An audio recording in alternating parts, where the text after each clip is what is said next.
Cuvioasă Maică Parascheva, primește cântarea noastră în cinstea Ta. Ești izvorul milei, floarea fecioriei și ocrotitoarea României.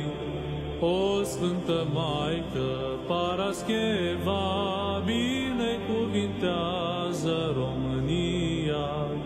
O Sfântă Maică Parascheva, binecuvintează România.